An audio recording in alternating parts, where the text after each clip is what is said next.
Hey, welcome to WTBL, Walking the Blue Line. We're having conversations about law enforcement. This show is dedicated to members of law enforcement. We will preview various cases that have been investigated, murders and mayhem that happens out there, as well as we want to talk about some of the issues. And so we are honored some guests for the first time on our podcast, and these are the parents of our son-in-law, Drew Helsper. This is Sue and Curt Helsper, and welcome to our show. Thanks for Thank having you. us. So, we wanted to have some conversations about how you feel about life in law enforcement for your son, as well as maybe any effects that it's had, in your family. So, I guess my first question is, do either one of you guys have any family members that have been in law enforcement before, or do you have close? No family members. Friends that I grew up with became enforcement. There's a chief that I grew up with. He's chief over in Anaconda, Bill Sather. He's over there, but other than that, no family members. No, me neither. No. So this is all kind of new in what you're experiencing and hearing the training that he goes through and And I imagine Anaconda's a little different than Spokane too. Very much different. Yeah. Very much different. Well, you grew up in the Anaconda area, and I actually grew up just a short distance from there in the Deer Lodge. I don't know. I think Anaconda was a little larger population, maybe like a couple thousand more to Deer Correct. Lodge, Correct. but nothing compared to, I mean, there's almost as many people in Spokane County as there was in the whole state of Montana. I look at the headlines, the type of crime that's going on over there, really much less of it, you know, maybe not per capita. Doesn't happen as frequently, but still the same stuff. And we Yes. have a niece who's married to a man who's actually a police officer in Anaconda right now. Really? Dan Beasley. Dan Beasley. And her name is Sure. Kara. Oh, law enforcement aspect of it is kind of a little bit new. So, I mean, just jumping right into it, then, so when Drew came home and told you he was interested in law enforcement or becoming a cop, what did you think? Well, first, Drew really did not tell us that he was going to become a cop. He was working on, he had some exercises that he had to do, timing things that he had to do. And then one day he came over to visit us and he said, I have to go. And No, I he was said, living at where are home. you going? And he goes, I have a polygraph test that I got to get to. And that's when he looked at us like, man, I messed up. And I just go, Drew, are you going to become a cop? And he goes, yeah. He goes, we're thinking about it. So, And what was his career? He was on a career path, and it wasn't that. No, he was in college. He was going to go environmental science for. is what he's striving for in his degree. Yeah, basically it was environmental. But I think there was a little bit influence from his potential father-in-law, aka Lyle, Yeah, there was. and his girlfriend. And I think his potential father-in-law said, don't tell your parents. Yeah, that's right. No, when it's kind of the story that I say, when he met Dallas, he was driving a bright orange Dodge Dart, and he had a full hawk, Playing and then soccer. He was playing soccer. he was playing soccer. Once he met Dallas, true cowgirl. Did he turn into like the guy from Yellowstone? Yeah, definitely. His outward appearance changed. His hair got a lot longer. He started growing facial hair and then the Dodge Dart became a Toyota Tacoma. No, he hid it from us for a little bit. We were kind of putting things together, going, I think this is the direction that he's probably going to go. We just made sure that, he was going to stick with the college thing, which he did.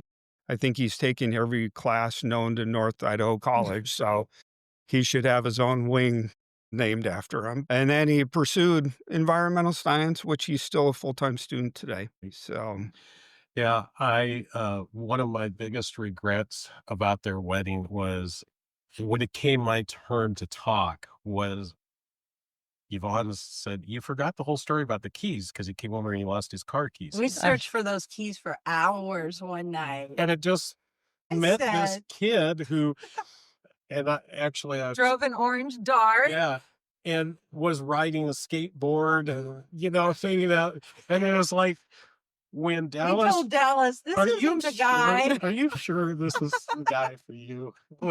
That was a huge regret on my part. Was like I could have shared that with the whole everybody. Well, Oh, no, I sorry. lost it. I lost it. I had a lot more to say, but I made the mistake of looking at those two.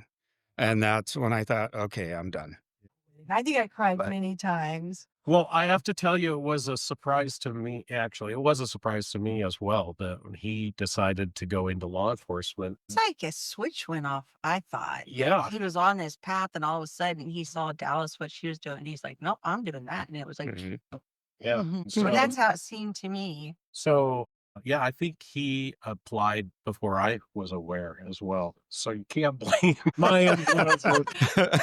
I gotta say, I was, yeah, I was honored, because like I saw, man, he respects what I'm doing and that kind of thing. But I think he's risen to the occasion, actually. He seems like he's Very much very so. happy, and he's good at it. so he tells you that he's got a polygraph and he realizes he spilled the beans. So do you guys have any follow-up conversations after that? I think a little bit. We did have a little bit. At first, I was not thrilled about it. Just with everything that's going on with today's day and age, with all the drugs and all the guns and everything that's happening, let alone have it be in Spokane. I would have felt a lot more comfortable if he said that he was going to be at Kootenai, because he knows Kootenai. He did not know Spokane at the time. He grew up at Kootenai County. So I felt more comfortable there, and it just seemed like the crime was less at Kootenai. But it was a direction that we had to respect. If we didn't like it, he knew a little bit about it. His brother Scott did tell him that he was not happy about it. He was not thrilled, and Drew's uncle Bill was not happy about it. Bill was called Drew and told him that he was not happy about it, but he respected him, the decision that he made. Well, and I guess that was going to be my follow-up is like, obviously, does the family have some kind of reaction? And is that reaction because of how dangerous they perceive it to be? Or is it, some other reason why they're Know how dangerous they perceive it to be. And Drew, the way Drew we figured Drew was going to be a salesman growing up. Drew can sell, ice to the Eskimos, and it's just basically the perception, because Drew was just a good kid, honest kid, wanted to make everybody happy and make everybody laugh. So they were worried, and they are worried about Drew's personality changing a little bit. And we are too, and I've always told Drew, even when he was into this, I told him, you need to contact your mother at least once a week. If not, show up. I go, because Sue has a tendency and understands she can bring Drew down to Drewland, where they're joking, they're having a good time. Drew kind of forgets about it a little bit. right. So, Yeah. Well, I have to say, being the mom of Dallas, I felt the same way when she came home and said, I want to be a cop. I'm like, no, you don't. And I had lived with Lyle, for 30 years. And I was like, I don't want our daughter to be a cop. But she's good at it too. But absolutely. it scares me. I was worried with, being the wife of a deputy. Absolutely. So I understand how you guys feel. I do think they're both, I commend them and they seem like they're really doing well. But it was nerve-wracking. I wanted to be a cop since I was like in fourth grade. And a buddy of mine, we did everything along that line. So going through high school, I knew this is the direction I was headed.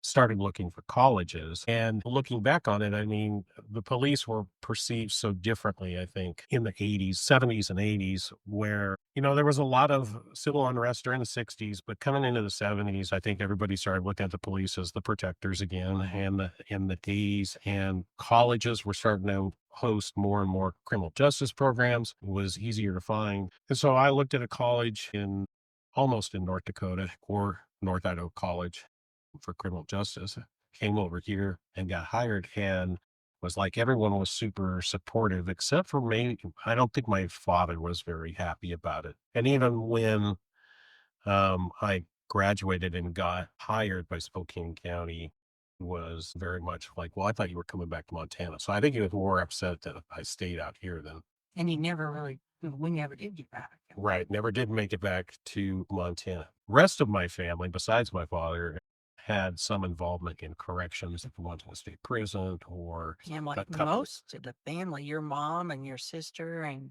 now her kids, and her husband, they all work at the prison. They're in Deer Lodge. Right.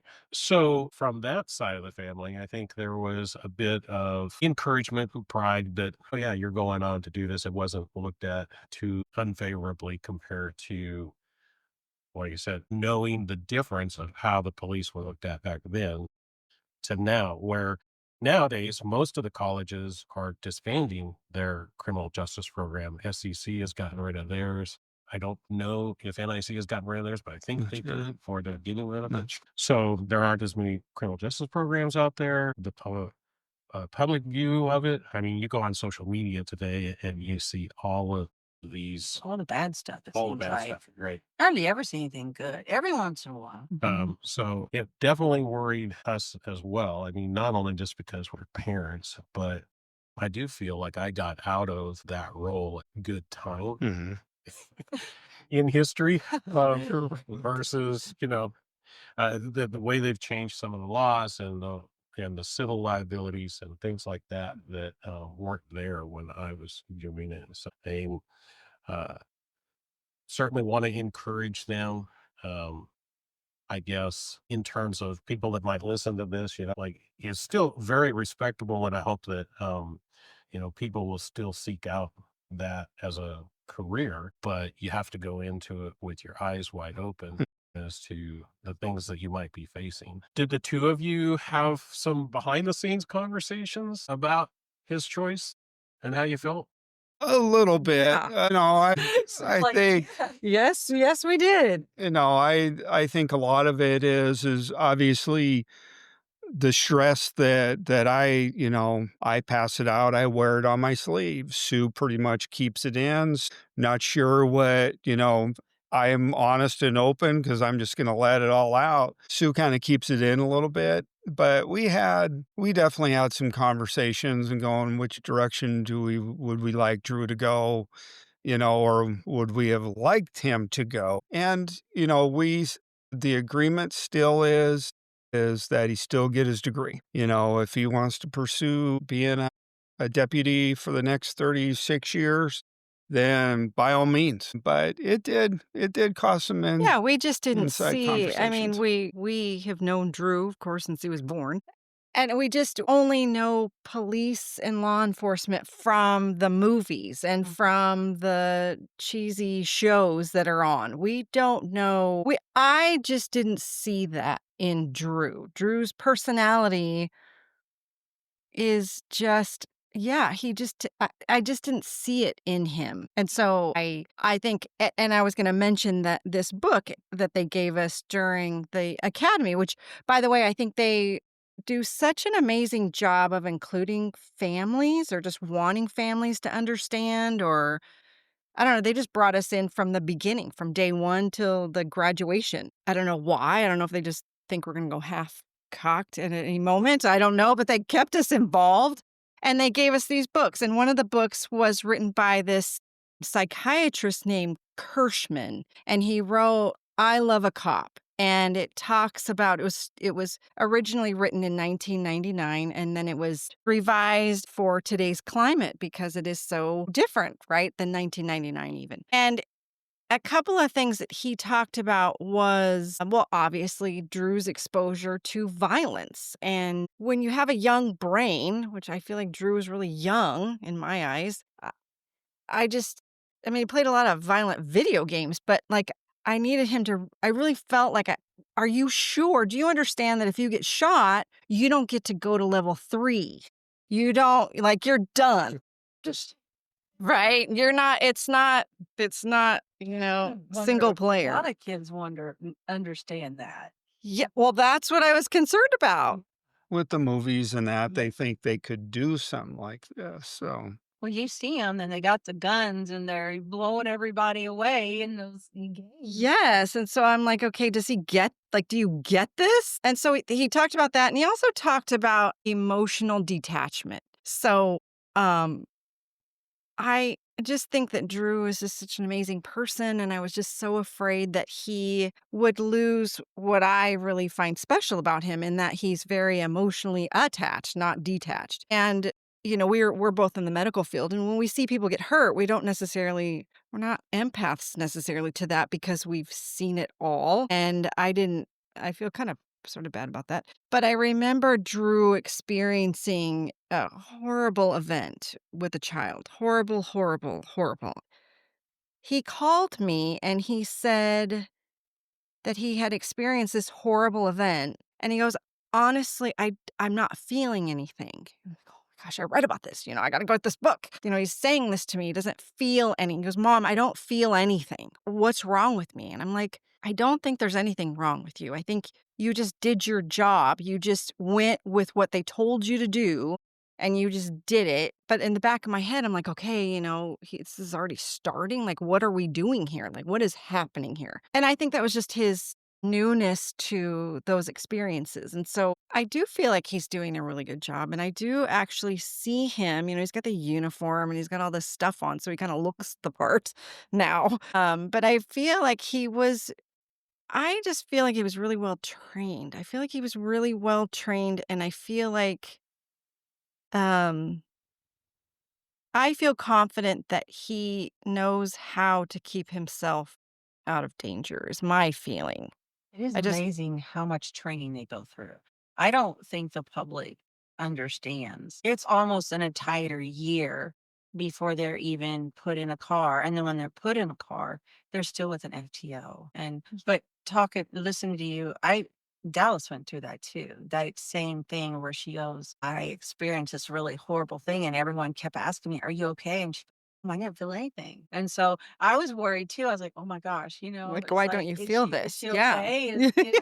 Are you in shock? Yeah." But I mean, Dallas has always probably been a little bit less of an emotional person than some of we have 3 girls, and so the other 2 were more emotional, and it's just their personalities, but I think Dallas handles it better than I would, I know. Yeah. Yeah, I mean, I would be crying the I think one of the things that impresses me about what you were just talking about is the fact that he actually called you and said, "Hey, I saw this. What's wrong with me?" I mean, he's questioning, he's at least thinking it through because I can say that's an improvement with the generation that's being trained now and such is they actually are encouraged even through the academy and such to examine their feelings. When I went through and I'm sure all of the ages long before that, feelings were never a part of it. It was like, here's the law, you do this job and you go home. I have watched over my career them get better and better about being concerned about what the officers are seeing and actually putting some support networks in place for them. So, for instance, Spokane County has what they call a peer team. It's basically a team that looks out for the officers whenever they're involved in a really traumatic event, especially like officer involved shootings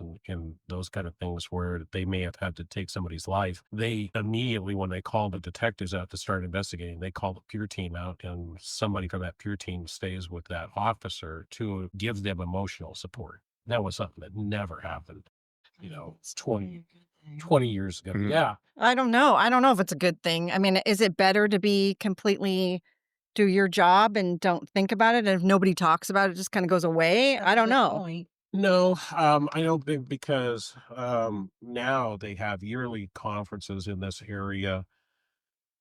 And it's a first responders conference, and it basically is all about emotional survival, targeted mostly on law enforcement. But you get a lot of the medical people that come in there that are constantly responding to traffic accidents, Mm. and you get firemen, and they have these speakers come in that have actually gone through it. And so I know a couple of the most powerful speakers I saw for guys that one guy, he had been over in Afghanistan in direct combat, and he had been responsible for taking people's lives and he had seen his partners get killed over there, so he'd been through all of this horrible trauma, but he was in the reserves of the guard. So I mean, that was part of what he did. He spent time over in Afghanistan, and then he comes back here, and he goes back to work at the police department.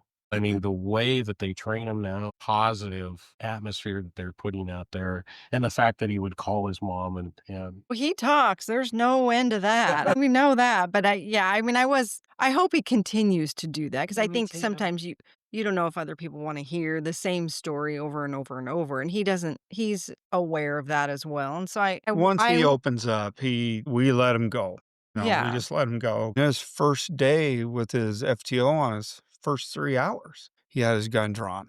I And remember he he's told us like, "God, that. Dad," he goes, "I thought I was gonna have to shoot this guy on my first day." And I was It's like, "Don't tell your mother," you know, Yeah, I and mean, it is dangerous work. There is no he doubt told us about it. that story too. I think we should mention Drew started off at the city and now he's with the county, and he seems much happier at the county. extremely, Yes, way extremely. happier. Yeah.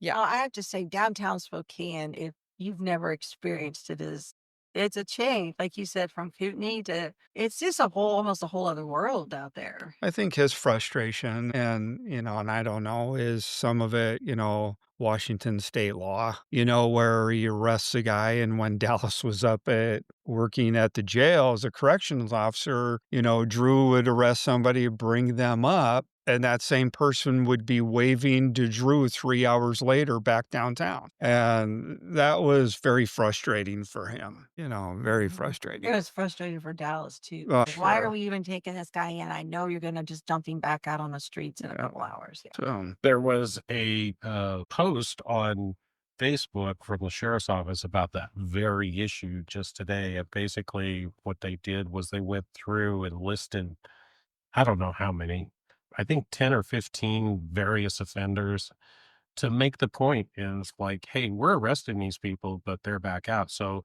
each person that they listed, they talked about, well, this is the most recent crime. They got booked into the jail and they got released. And this was their 47th booking for the year, or this was That's their, you know, ridiculous. uh, 30th booking, in the last 2 years or something like that. And yeah, I mean, it is just a simple catch and release system, Well, which I know definitely that was one of the things that made Dallas want to get out of the jail. yeah, Yeah, I'm a sure. useless time if she's it's hard to do your job if it's Mm. yeah. and a lot of that is Washington state law. Exactly like I said, part of the reason why I was kind of glad that I got out at the time I did, because around the year that I retired, they changed a number of the laws in terms of like how you can go about questioning and what you can arrest someone for. And yeah, it just becomes frustrating to try. And that's all a shift. And I think that like everything, you see a pendulum swing each direction, and at one point it'll go one way. So right now we're in a swing to the left where they're loosening all these laws, they're instituting all these protections. People will get tired of it, and all of a sudden you'll see this, but it just takes sometimes decades for it to happen. I've seen a number of changes during my career that have gone both directions. So I don't know. We'll see. Any other topics that you guys would like to bring up?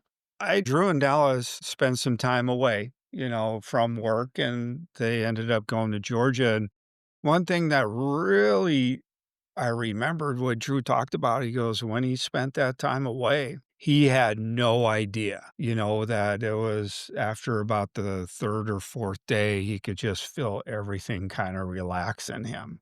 He said, I had no idea how wound up I actually was. He goes, I needed that. It sounded like Dallas definitely was in the same boat. Well, I think Drew and Dallas, because we've gotten into it, and Dallas doesn't like it when we start really, you know, getting debates going, and because Dallas is very Yes. away, and Drew has always liked to he processes things out his mouth. So we get into these things, and they have really educated us on many things that I did not know. Now, I've always been pro cop, of course. I mean, they're always there if we need them, right? Everybody calls them when we're in trouble. But I don't really feel like the public really I have learned, so I can't blame them. I am part of the public, but I don't think we really, really understand how much danger and the need for them to protect themselves accounts for things that they do that we don't understand. So, I mean, I'm surprised I'm still alive, actually, because I didn't know a lot of things. So they, just having a knife out. I want this podcast to go worldwide. In this country, if you have a knife out, you can get shot. And I'm like, Drew, because I have a friend. Actually, we do have a friend who's a cop. And I called her when this man was having a crisis, having a mental crisis. And I called Carrie and I said, okay, why were there 7 policemen surrounding this man with a knife?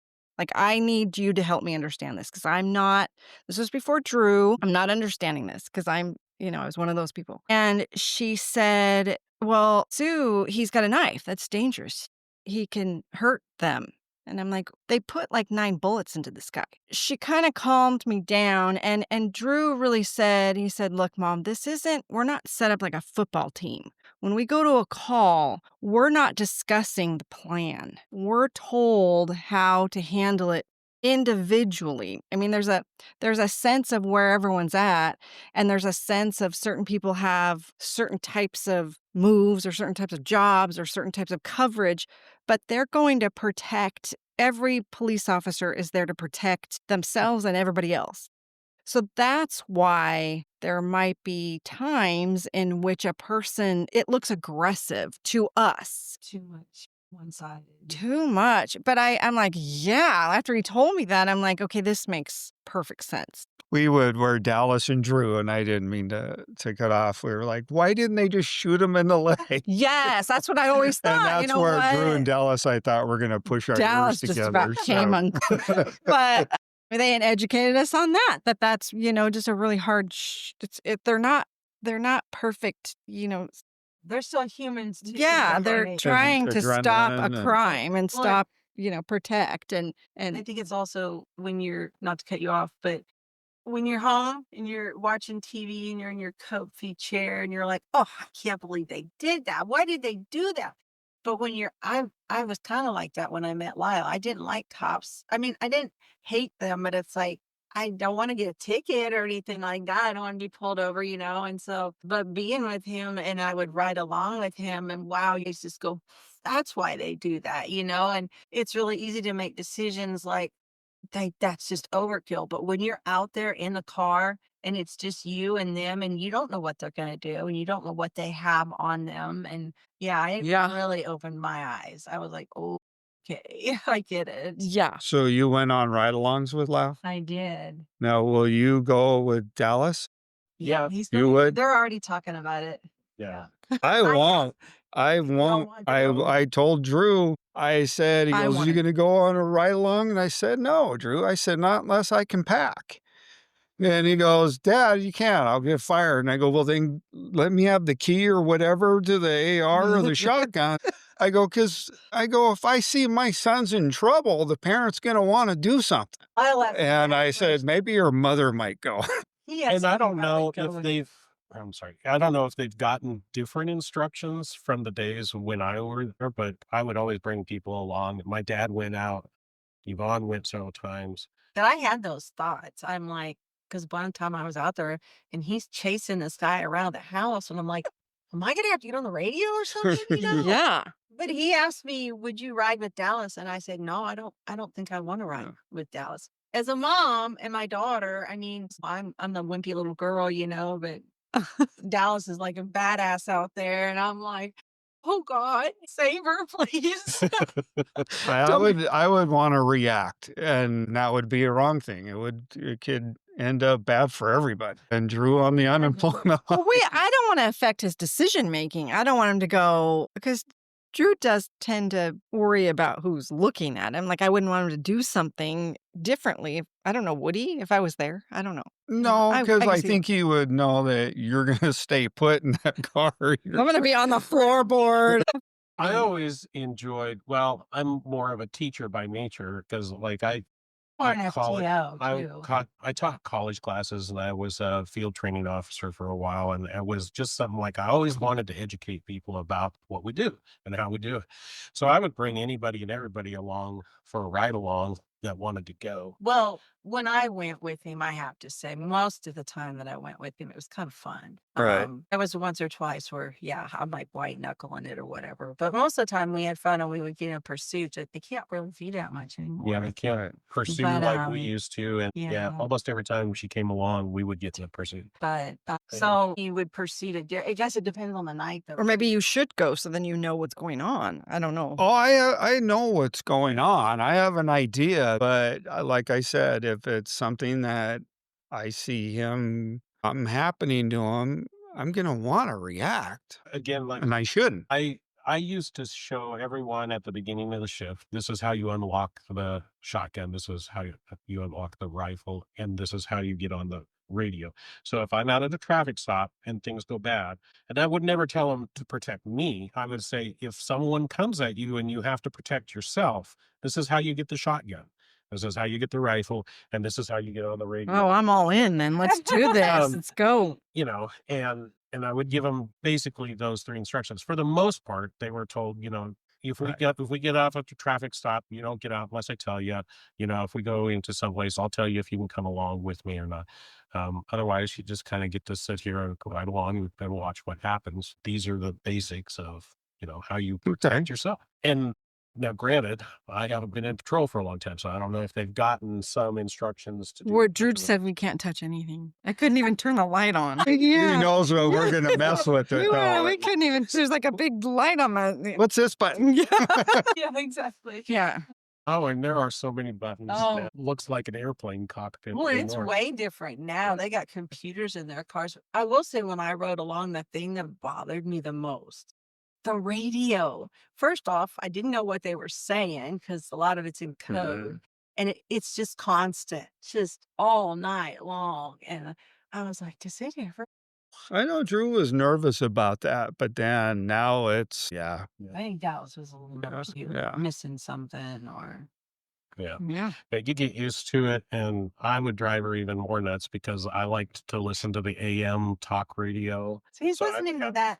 And the radio. Okay. Because when a call would come out or just the way they address it, I mean, you just subconsciously are kind of listening for those little keywords that are going to tell you, hey, this is something important for me, But back then, like everybody in the county was pretty much on one channel, and a majority of the time, it was for somebody that was way up north, way away from where I was working, so it would be for out west or up north or maybe the other end of the valley and it was a low priority call and I could just ignore all that stuff. So a lot of the time, it was a quiet night and I'd be listening to AM talk radio and waiting for a radio call to come in or something, or looking for something to do. And so having the 2 radios going drove her absolutely. And then trying to carry on a conversation besides that, I The just- multitask. Oh man, I don't know how. I couldn't do the job. I'd lose my mind. But I do remember saying one time, I was like, I got with you on Halloween. He's like, no, you don't. Like, Nice. There Have you spoken to Dallas and Drew in the last week or so? no, I don't think I have because it's been pretty crazy. Huh? They said that's one of the most busiest Oh, for the really? need It's of protection. Yes. Drew said Halloween wasn't that bad. He said there was a lot of Oh. calls, but We don't know. He might just, be fibbing to us.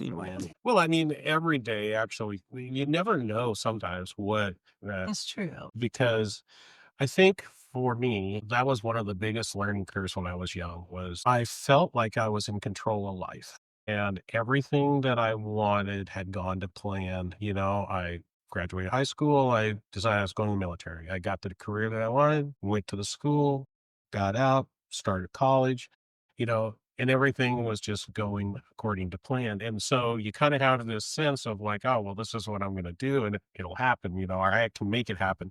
And then you get a job like this where every single day is different and you never know what the next radio call is going to be. Mhm. And sometimes that's because somebody died, and they didn't wake up that morning thinking they were going to die that day or something. Mhm. You just all of a sudden realize how life turns on a dime, I mean, Yeah.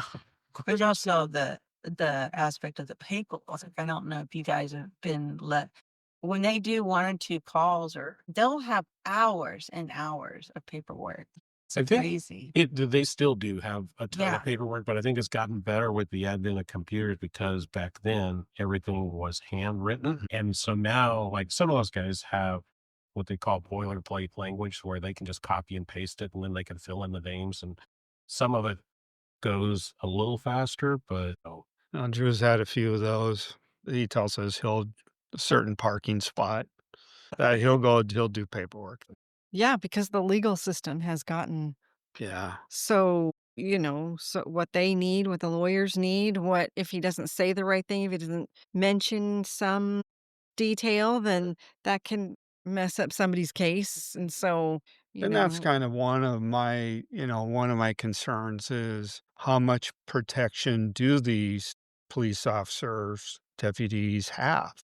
Because with social media, all the cell phones coming out, but they always usually come out at the retaliatory stage. They never film what caused the police officer to draw his gun or take the yeah. shot or whatever. And that's one of my concerns because it's like there's potential. There's potential for these young kids to end up going to jail. Exactly. Well, then it's Um, there's been several officers and they have gone to jail. And just the angle, or like you say, they don't start recording until the one part that looks really bad. right. And then, yeah, it scares me too because everybody's got a phone anymore. Yeah. because of, I think, social media. Absolutely. But Absolutely. so you guys, I mean, he's been into this over a year now. So Mhm. if you had friends who had a child that was thinking about getting into law enforcement, what advice would you give them? Which, Talk to your parents, be honest and upfront. But then, I mean, with somebody like Drew, I would tell them to talk to Drew. Have a sit down because I think Drew would be open, honest. This is what it's like, especially this day and age. I mean, because even if we sat the kid to you, you would come at him with a different perspective than Drew or Dallas would right now, because of just everything that's going on. Yeah. And I mean, yeah, Well, and would you encourage if you had just met Drew and Drew said, "Hey, Mr. Johnson, what do you think about me being a cop?" Knowing Drew, would you have gone, "You're perfect." Okay, we're on. This is being recorded. yeah, but they can edit it. Yeah, I You'll just mean- go, you'll hear him loud go, I'm perfect. no, and I think that's an unfortunate part is that I really enjoyed my career. I liked what I did, and I have a hard time, but I probably don't really encourage anyone to get into it at this point. I know I tried talking Dallas out of it. Yvonne and I had numerous conversations when Dallas said, "This is what I want to do." And she was going to first go to the jail. And And I think that was maybe my input, though. I was really scared for her and I didn't want her to be out in the car. And so I'm like, well, have Well, you just thought to her about the small jail? stature, she's not big. well, But she's strong. She is Yes, strong. yeah. She is very, very strong. I think Um, Yvonne, sorry, I just want to put out, I mean, I think really though, your reasoning for not wanting her to go do this, all of those things aside, was how hard it is on the family life. It is. It is hard because they're most likely going to work Christmas, thanks, all the holidays, Right. And I think they're feeling it a little bit now because right now they're on opposite shifts. It's hard on a marriage. I wasn't in it. I worked at the jail for a very short time and I actually quit because, well, for one, I just had a baby, but for two, they were going to put me on the opposite shift as him. And I'm like, I have a baby, I have a husband it's like, this isn't Mhm. working for me. I'm way more Yeah. family oriented. So, but other thing about the jail is I thought it would be safer. I don't think it is. It Doesn't doesn't sound sound like like it. it. No, and so then I felt bad because I was like, why did I say that? And then it didn't take her very long to think I don't want to be in here. And I didn't really blame her. I felt comfortable when We heard the story about them bringing person up to jail. It was a female. Dallas went out there and that gal wasn't She didn't coming wanna out, and get out of the Dallas car, ripped and her right she out of ripped the her car, and I yeah. thought, "Dallas is fine. She's gonna be Like, fine with I've this." had She's enough. got it. She came home and told us that, and I was like, "Oh my god." No, there's times, you talk about it where I talked to Drew, because he's looking to possibly get the environmental science degree. I said, "Why not work for Department of Natural Resources or Well, that was his go goal. work at the Fish and Game?" Still a little hectic, but a lot less. I don't know the difference between the monies, but um that still would be my end goal with that. But, he's at an age now where Well, it's up to he's him now. young, he's a guy, he's doing big guy stuff, and so he's enjoying it. Well, and I think that's the most you can hope for is that they'll enjoy it. Because I tell this as a supervisor, I used to tell everybody is like you better enjoy what you're doing because you're going to spend about 30 of your life working. And that is a long time to grind away at something that Mhm. you Don't don't want Don't like. want Like I said, I, for the most part, always enjoyed what I did. If they can Found take care of themselves mentally, That's if right. and they're not afraid to ask for help, exactly. because like that whole incident with Drew and that young child, that was, and basically because all of the other is part of his platoon, I think they believe they call him now. They all had kids the same age. So Drew, said, "I'll take care of it." And that was tough. That was tough for me to hear. Yeah, I know one of my hardest calls was we had just had Carissa and she was only probably about 4 months old. And I had to go to a SIDS death, and the baby that died was about 4 months ugh, old. And I can remember being at the call thinking, I just want to go home. I want to, is Carissa okay? Just make sure that, my family is okay. And that one kind of stuck with me for a little while. Because I remember But you coming home and telling me that. yeah, Like, and I was like, It's and different. it yeah. is. It's yeah. it's when you have your own child. I mean, we saw it in hospitals. Mhm, Just before we had kids, it was just the job. It was Mhm. part of the job, and we had no choice. But when we had kids, You see it it's a differently. whole different mhm. perspective. And I Well, think Drew and Dallas are going through a little bit of that right now. I mean, they talk about, do we want to have a family? And that just adds a whole other element to Absolutely, their lives. very much so. yeah, and I think what's surprising for most people in this position, you may be experienced in the medical field too, is you just don't know what's going to hit you until it hits you. I know working in major crimes, doing murder investigations and that kind of thing, I would be there, all night long with a dead body and sifting through evidence, and that didn't bother me. But then sometimes when you got to trial, standing in a hallway with a weeping family, that probably bothered me more than the crime scene ever did. So things will hit you at different times. And I think we're running out of time for today, so we'll stop there. Very good. Very good. Okay. Anything else you don't want to say? This The mic is all it's yours. Right there. I don't think anybody wants to hear me sing.